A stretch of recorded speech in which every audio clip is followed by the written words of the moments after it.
So I've just got done seeing Spider-Man Brand New Day for a second time in the space of 24 hours. So I went to a 4DX screening at Cineworld last night, and now I've just got out of seeing it in a normal 2D screening, and this is now my second favourite Spider-Man film behind Spider-Man 2.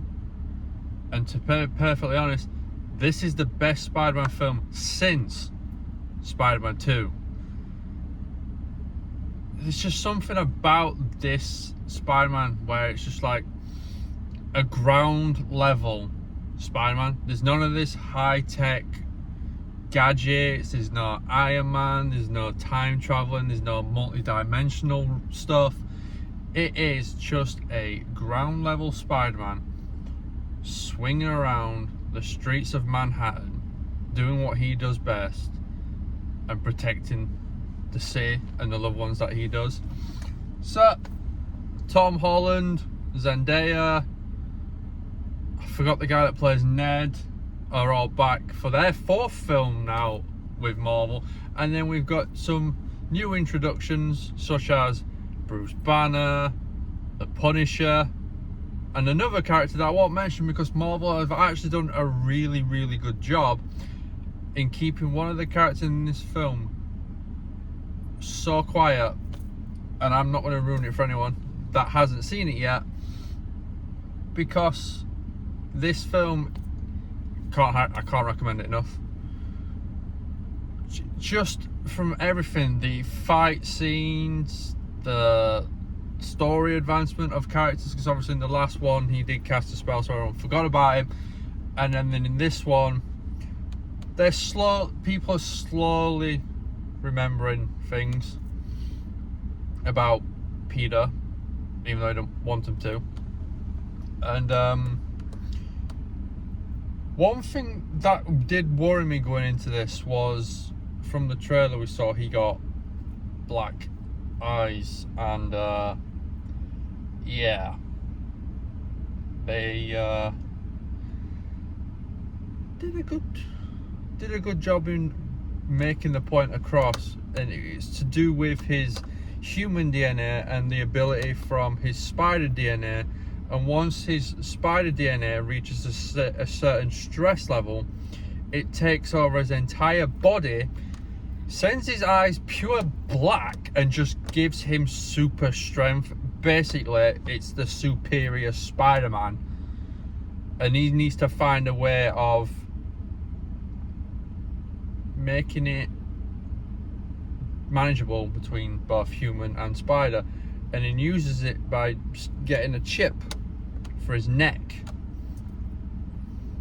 and it keeps control. Like, it's like the Hulk's Gamma Watch, where it keeps in a certain amount locked away, and if that breaks, or like the chip in Peter's neck breaks, hell breaks loose. You get the Hulk. Fucking Hulk, by the way, that is the biggest we've seen Hulk since he got the shit beat out of him in Endgame by Thanos.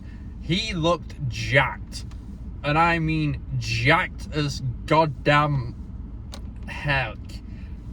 And I can't mention it in this review, but there was something I mentioned a year ago to one of my mates, and it's actually happened, and I can't mention it yet. So I'm gonna have to do a spoiler review. I'm doing 2 reviews on this film. Tom Holland, this is Tom Holland's best performance as Peter Parker, hands down. He's so much better as a ground level Spider-Man compared to like being companioned by Tony Stark or Doctor Strange.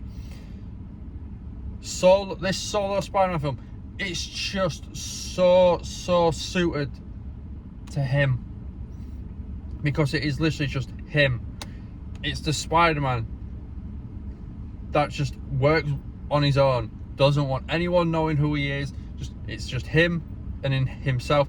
He wears his mask wherever he goes, even drinks a coffee with a mask slightly up. And Frank Castle turns around and she goes like, really? You don't even take it off for a drink? Because he's that obsessed with keeping his identity to himself. So the same thing that happened in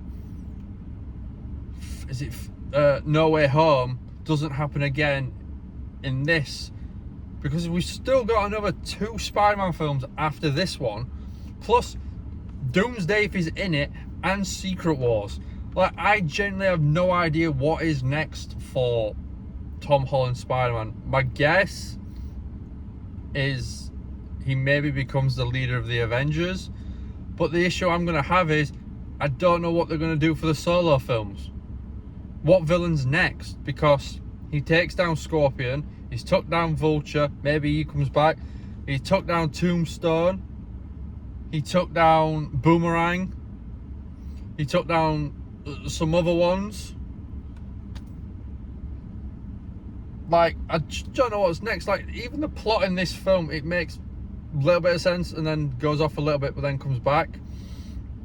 But like, he actually has direct contact with the police. Like, they ring up on his phone and they actually talk to each other, even though they know nothing about them and he knows very little about them. And Punisher's great in this. Bruce Banner is great. Sadie Singh again is great. Like, I'm not going to reveal much about her in this one. That'll be in the spoiler review. But it's just an all-round great film, and it's already on track to make 800 million this weekend.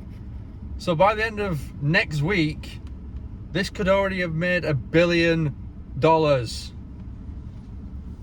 It might be, I think it might be the record for the film to make the fastest billion ever. I'm not entirely sure, but it does leave questions. Like, one of the complaints I do have is Ned is barely in it. Like, obviously they're off at MIT. It's 4 years between No Way Home and Brand New Day. So MJ, Ned, they're off graduating from MIT. Peter's at home, keeping New York safe. Everyone in New York loves him. He has the key to the city now as well. And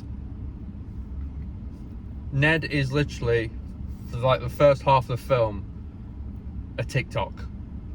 Peter's keeping track of Ned and MJ through TikTok.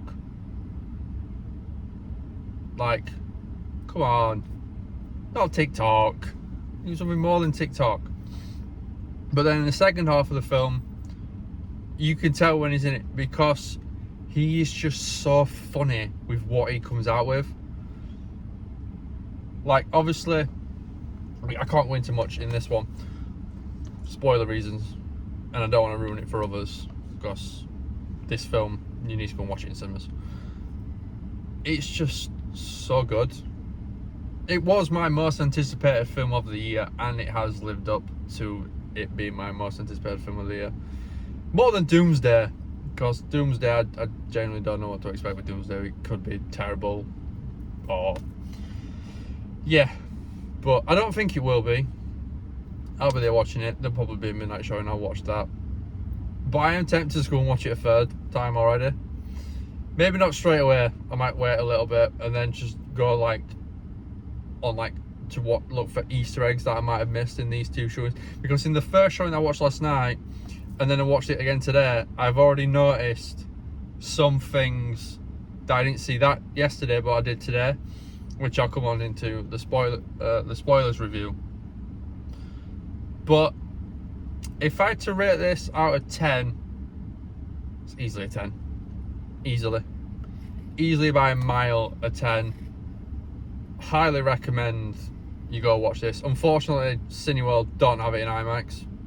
It's either in 3D, 2D, 4D, 3DX, or Screen X. I'd have loved to have watched it in IMAX, but unfortunately we can't. I can't. I think Moana's still in, unfortunately. But yeah, easily a 10 out of 10 for me. My family enjoyed it when I went with them last night as well. They said it's the best Spider-Man film since Tobey Maguire's. There is a post-credit scene which I'll talk about in the spoiler review. I think this might be the longest review I've done so far, until the spoiler one, which could be on for a while. But yeah, easily 10 out of 10. and highly recommend you go out and watch it. They even do a catch up for stuff in case you haven't missed it. Another complaint is, small complaint, dial back with the flashback scenes. Don't really need them, but yeah, 10 out of 10 from me. If you enjoyed this video, please like, rate, comment, subscribe, and any feedback is highly much appreciated. And any comments, I'll reply back to. So yeah, I'll see you for the spoiler review, but until then, take it easy.